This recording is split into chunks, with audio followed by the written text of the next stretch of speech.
আসসালামু আলাইকুম, welcome to Maria's creation. কেমন আছেন সবাই? আমি আজকে আপনাদের জন্য নিয়ে এসেছি কিভাবে ঘরে থাকা কিছু মশলা দিয়েই তৈরি করে নিতে পারবেন গরম মশলার পাউডার।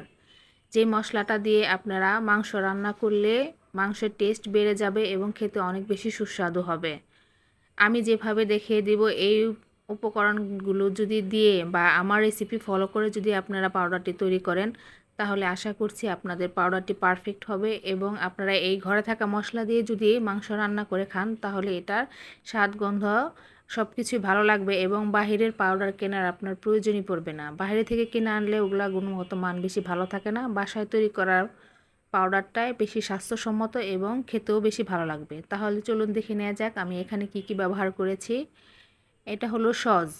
আমি এখানে 2 টেবিল চামচ সস নিয়েছি। জিরা 2 টেবিল চামচ।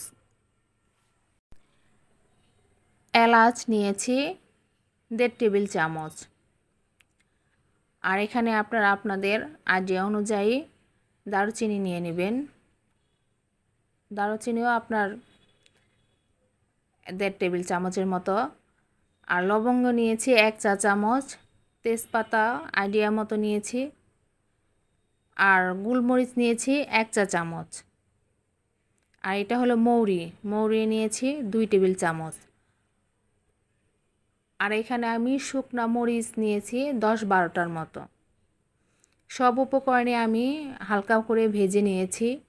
সব কিছুই আমি হালকাভাবে চুলায় ভেজে নিয়েছি। হালকাভাবে ভেজে নেওয়ার চেষ্টা করবেন, সামান্য একটু গরম করে, কারণ বেশি ভাজলে এগুলো পুড়ে যাওয়ার সম্ভাবনা থাকে এবং পুড়ে গেলে মশলাটা তিতা হয়ে যাবে।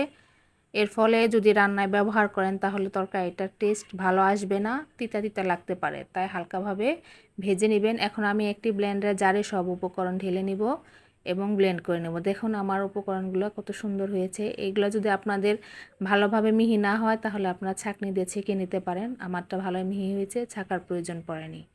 এই নিয়মে আপনারা গরম মশলা গুঁড়া করে নেবেন এবং তরকারি রান্না করে দেখবেন আপনাদের তরকারি টেস্ট ভালো হয়েছে। আমার এই রেসিপিটি যদি আপনাদের ভালো লেগে থাকে তাহলে আমার ভিডিওতে একটা লাইক, কমেন্ট, শেয়ার করে দিবেন এবং সাবস্ক্রাইব করে আমার চ্যানেলটির পাশে থাকবেন। ভালো থাকবেন সবাই। আল্লাহ হাফেজ।